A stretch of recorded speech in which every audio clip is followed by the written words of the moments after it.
abin da ya kawo baban Cinedu shine wani kirista ne wanda ake ce mashi Mohammed wanda yana nan yanzu aka voice ɗinsa yana nan yana ta yawo, wanda yake cewa shi ya tsani musulunci, ya tsani musulmai, yana nan.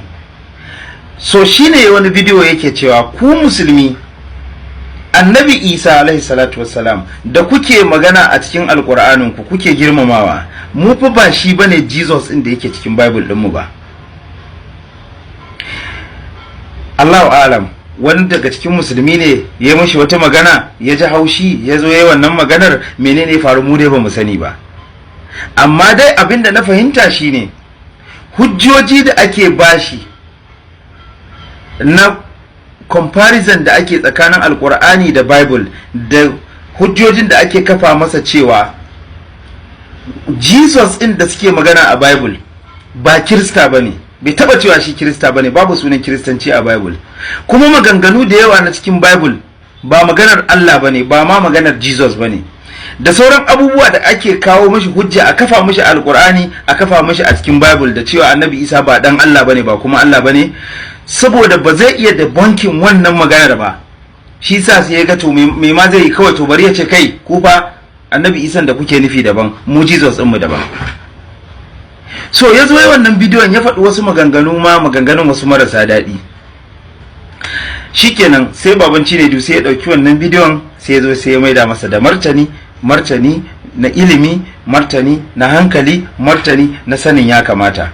Sai ya ce masa gaskiya ne, bai karyata shi ba, ya ce annabi Isan alkur'ani alaihi salatu wassalam da Jesus in Bible ba ɗaya bane. Ya ce domin kuwa shi Jesus ɗin da kuke magana a Bible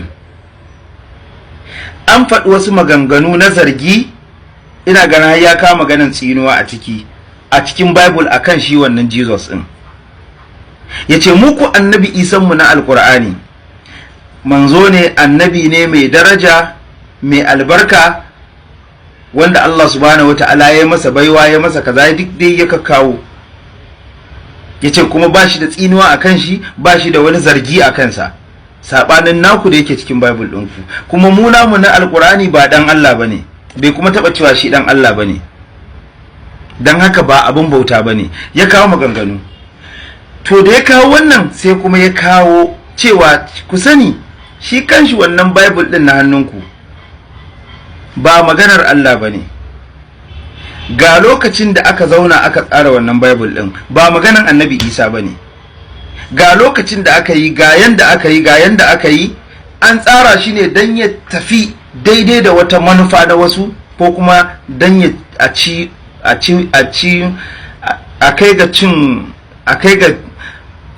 a biya dai bukatar wasu. A takaice Hausa ta shige mu.